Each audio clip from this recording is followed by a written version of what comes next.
പറഞ്ഞാൽ അതൊക്കെ ഇങ്ങനെ കൊടുക്കലാൻ പറ്റുള്ളൂ. ഇങ്ങനൊക്കെ എന്തൊക്കെ പറയാൻ പറ്റുമോ, എന്തൊക്കെ എഴുതാൻ പറ്റുമോ അതൊക്കെ ഇങ്ങനെ ചെയ്തുകൊണ്ടേയിരിക്കുകയാണ്. ചെയ്തോട്ടെ, പ്രവർത്തിച്ചോട്ടെ, എനിക്കിതിലൊന്നും വിരോധമില്ല. പക്ഷെ ഇത് പറയും, ഞാൻ പറയും. ഇതിന്റെ ഒന്നും പേരില് അല്ലെങ്കിൽ ഇവിടെ ഭരണകൂടങ്ങൾ സൃഷ്ടിക്കുന്ന ഭീകരതയുടെ പേരില് നമുക്കൊന്നും ഒളിച്ചോടിപ്പോകാനൊന്നും പറ്റൂല. അങ്ങനെ നമ്മൾ എങ്ങോട്ടും ഒളിച്ചോടിപ്പോകാൻ തീരുമാനിച്ചിട്ടില്ല. ഈ ഭൂമിയിലാണ് ജനിച്ചത്, ഈ ഭൂമിയിലാണ് വളർന്നത്.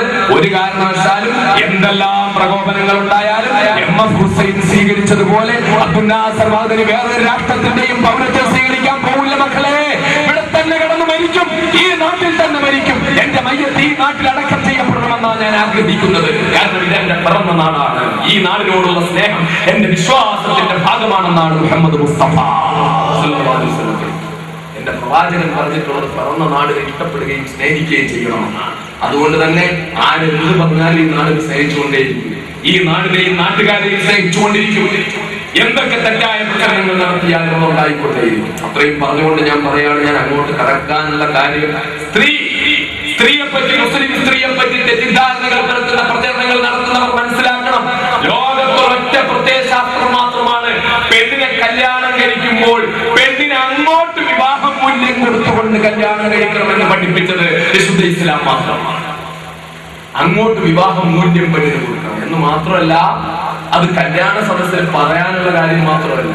ഒരു പുതിയാപ്പിള അവിടെ നിന്നിട്ട് ഒരു വരൻ പെണ്ണിന്റെ ഉപ്പാടെടുത്ത് കൈ പിടിച്ച് നിക്കാഹ് ചെയ്യുമ്പോൾ പറയുന്നു, നിങ്ങളുടെ മകളെ നിങ്ങളെനിക്ക് കെട്ടിച്ചേരുമ്പോൾ മകൾക്ക് ഞാൻ 10 പവൻ സ്വർണ്ണാഭരണം മഹർ വിവാഹ മൂല്യം അങ്ങോട്ട് കൊടുക്കും എന്ന് പറഞ്ഞ് ഇത് ലോകത്തിന്റെ എല്ലാ ഭാഗത്തും നടക്കുന്ന നിക്കാഹുകൾ, വിവാഹങ്ങൾ ഇങ്ങനെയാണ്. ചിലപ്പോ പവനാകാം, ചിലപ്പോ പൈസയാകാം, മറ്റെന്തെങ്കിലും ആകാം. ഇത് പറഞ്ഞിട്ട് പറഞ്ഞു ചെയ്തിട്ട് അവിടെ നിർത്താനുള്ളതല്ല. കല്യാണത്തിന്റെ ജീവിതത്തിന്റെ ആദ്യ രാത്രിയിൽ മണിയറയിലേക്ക് കടന്നു പോകുന്ന പുതുമണവാളൻ പെണ്ണിന് ഇസ്ലാം കൊടുക്കുന്ന അവകാശം നിങ്ങൾ അറിയണം.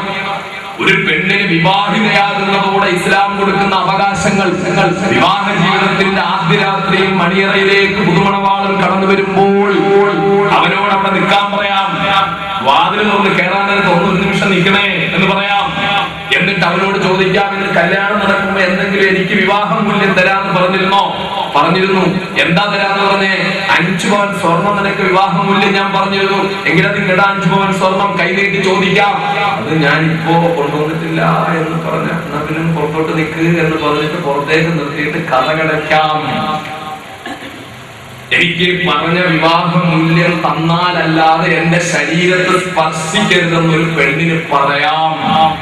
വിവാഹ ജീവിതത്തിന്റെ ആദ്യ രാത്രിയിൽ പുത്തനുടുപ്പിന്റെ പുതുമണവും അത്തറിന്റെ നറുമണവുമായി 1000 സ്വപ്നസങ്കല്പങ്ങളുടെ സാക്ഷാത്കാരത്തിന് വേണ്ടി മണിയറയിലേക്ക് കടന്നു വരുന്ന പുതുമണവാളനോട് തന്റെ അവകാശത്തിന്റെ പേരിൽ, അവകാശം തന്നില്ലെങ്കിൽ ഇങ്ങോട്ട് കയറണ്ട എന്ന് പറഞ്ഞ് പുതുമണവാളന് മണിയറയിൽ നിന്ന് സസ്പെൻഡ് ചെയ്യാൻ പെണ്ണിന് മതപരമായ അനുവാദം കൊടുക്കുന്ന പ്രത്യയശാസ്ത്രമാണ് വിശുദ്ധ ഇസ്ലാം.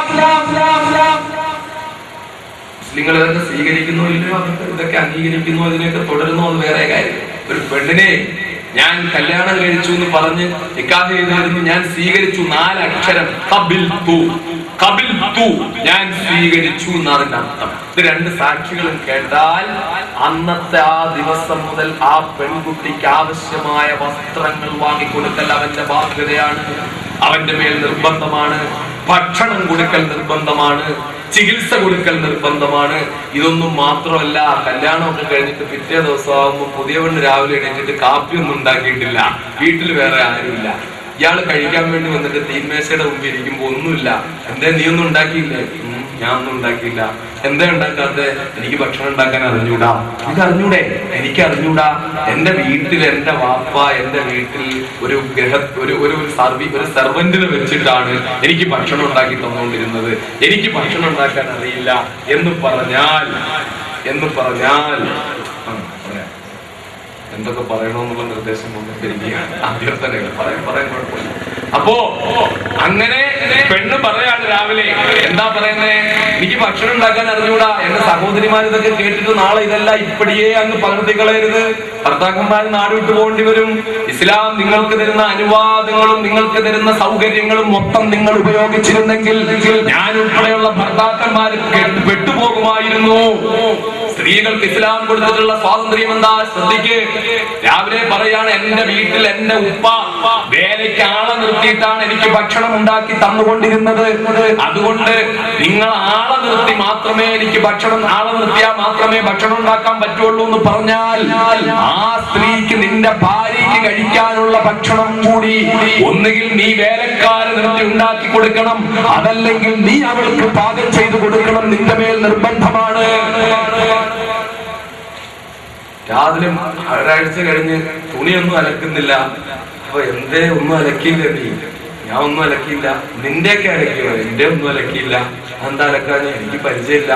എന്റെ വാപ്പ വീട്ടിലൊരാളെ നിർത്തിയിട്ട് അവരായിരുന്നു അലക്കി തന്നോണ്ടിരുന്നേ, എനിക്ക് അലക്കാൻ അറിയില്ല എന്ന് പറഞ്ഞാൽ നീ അവൾക്ക് അലക്കാൻ ആളെ വെച്ചു കൊടുക്കണം, ഇല്ലെങ്കിൽ അവളുടെ തുണി നീ അലക്കി കൊടുക്കണം. ഇതൊക്കെയാ ഇസ്ലാം പറയുന്നത്. പിന്നെ ഞാൻ അങ്ങോട്ട് കൂടുതൽ പറഞ്ഞുകൊണ്ടിരുന്നാലേ പിന്നെ നിങ്ങൾ എന്റെ മാത് കേൾക്കാൻ പെണ്ണുങ്ങളെ വിടാതാവും.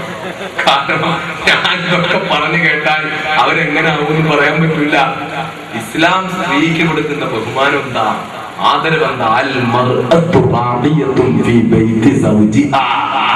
പലരും പറയാറുണ്ട്, മൂത്ത മോൻ മസ്കറ്റില്ല, രണ്ടാമത്തെ ഖത്തറില്ല, അവന്റെ ഭാര്യ അവന്റെ കൂടെ മസ്കറ്റില്ല, മറ്റവന്റെ ഭാര്യ ഖത്തറില്ല, മൂന്നാമത്തോനുണ്ട്, അവന് പ്രായമൊന്നും ആയില്ല, എങ്കിലും വീട്ടിൽ വെള്ളമൊക്കെ അനത്തിന് അവർ പെണ്ണ് വേണ്ടേ, അതുകൊണ്ട് അവരെ കൊണ്ട് പെണ്ണ് കെട്ടിക്കാന്ന് വിചാരിച്ചു.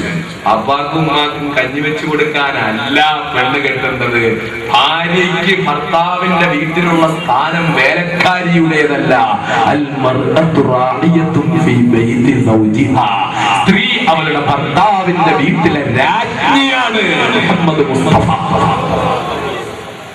ഇതൊക്കെയാ ഇസ്ലാം പഠിപ്പിക്കുന്നത്.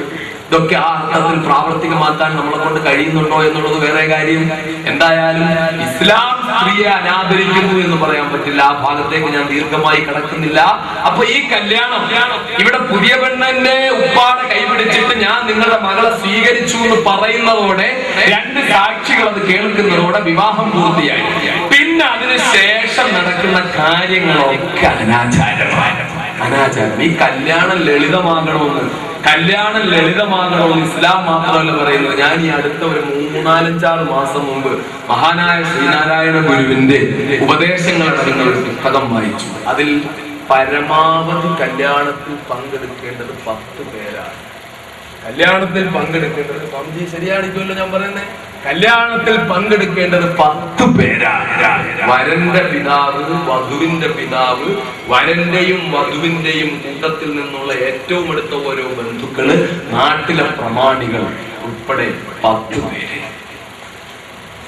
കല്യാണത്തിന്റെ പേരിൽ ഈ കാട്ടിക്കൂട്ടുന്ന ആഡംബരം എന്തൊക്കെയാണ്? ഇവിടെ കല്യാണം ഞാൻ ഒരു രാഷ്ട്രീയമൊന്നും പറയില്ല, രാഷ്ട്രീയത്തിന്റെ അംശം പോലും കലർത്തി പറയില്ല. കഴിഞ്ഞ കുറെ നാളുകൾക്ക് മുമ്പ് ശ്രീ പിണറായി വിജയന്റെ മകന്റെ കല്യാണം നടന്നു. കല്യാണത്തിന് ഞാനും പോയി. ആ കല്യാണത്തിന് ലീഡർ മുതൽ താഴേക്കുള്ള കോൺഗ്രസിന്റെ എല്ലാ നേതാക്കന്മാരും ഉണ്ടായിരുന്നു. അത് ഇവിടെ നടന്നത് മകളുടെ തിരുവനന്തപുരത്താണ്. മമ്മൂട്ടി മുതൽ ഇന്ദ്രൻസ് വരെ എല്ലാ സിനിമാ നടന്മാരും ഉണ്ടായിരുന്നു. ഗൾഫാർ മുഹമ്മദ് അലിയും യൂസുഫ് അലിയും മുതലുള്ള എല്ലാ ബിസിനസ്സുകാരും ഉണ്ടായിരുന്നു. വിവിധ മത നേതാക്കന്മാരുണ്ടായിരുന്നു, സംഘടനാ നേതാക്കന്മാരുണ്ടായിരുന്നു, മുഖ്യമന്ത്രി ഉൾപ്പെടെ എല്ലാവരും കല്യാണത്തിൽ. ആയിരക്കണക്കിന് ആളുകൾ. എന്റെ വണ്ടിയൊക്കെ ഒരുപാട് ദൂരേക്ക് ഇട്ട വീൽ ചെയർ പൊക്കി കൊണ്ടുപോയി. കല്യാണം കഴിഞ്ഞപ്പോൾ എല്ലാവർക്കും, എത്ര പ്രൗഢമായ കല്യാണം, എല്ലാവർക്കും 1/2 ഗ്ലാസ് പായസം കൊടുത്തു. എല്ലാവരും അത് വാങ്ങി കഴിച്ചിട്ട് ഇപ്പൊ കുറച്ചു ദിവസം മുമ്പ്, കഴിഞ്ഞ മാസം 13-ാം തീയതി അദ്ദേഹത്തിന്റെ മകന്റെ കല്യാണം കണ്ണൂർ വെച്ചിട്ടുണ്ടായിരുന്നു, തലശ്ശേരി. എന്നെ വിളിച്ചിരുന്നെങ്കിൽ ഞാൻ രാഷ്ട്ര സുരക്ഷാ യാത്രയിലായതുകൊണ്ട് പോകാൻ പറ്റിയില്ല. അപ്പോ പ്രതിനിധിയായിട്ട് ആരെങ്കിലും പോകണം എന്നുള്ള ഒരു താല്പര്യത്തിൽ സിറാജിനോട് പോകാൻ പറഞ്ഞു. സിറാജ് പോയി പങ്കെടുത്തു. തിരിച്ചു വന്നപ്പോൾ ഞാൻ സിറാജിനോട് ചോദിച്ചത് സദ്യയൊക്കെ എങ്ങനെ ഉണ്ടായിരുന്നു എന്ന് ചോദിച്ചു. എല്ലാവരും ഉണ്ടായിരുന്നു കല്യാണത്തിന്. മുല്ലപ്പള്ളി രാമചന്ദ്രൻ മുതൽ എല്ലാ കേന്ദ്രമന്ത്രിമാർ, രാഷ്ട്രീയ നേതാക്കന്മാർ, നേരത്തെ പറഞ്ഞ പോലെ മമ്മൂട്ടി ഉൾപ്പെടെയുള്ള സിനിമാ നടന്മാർ, എല്ലാവരും കല്യാണത്തിനുണ്ടായിരുന്നു. ചോദിച്ചപ്പോ പറഞ്ഞു 1 ഗ്ലാസ് ജ്യൂസ് എല്ലാവർക്കും കൊടുത്തു. അതുകൊണ്ട് ആ കല്യാണത്തിന് വല്ല കുഴപ്പമുണ്ടായിരുന്നു, എന്തെങ്കിലും കുറവുണ്ടായിരുന്നു. അവിടെ ഈ ആളുകളെല്ലാം വിളിച്ചു കൂട്ടിയിട്ട് 1 ഗ്ലാസ് ജ്യൂസ് മാത്രമേ കൊടുത്തുള്ളൂ എന്ന് പറഞ്ഞാൽ ആരെങ്കിലും പരാതി പറഞ്ഞു? ഒന്നും ഉണ്ടായില്ല. പിന്നെ എന്തിനാണ് നമ്മൾ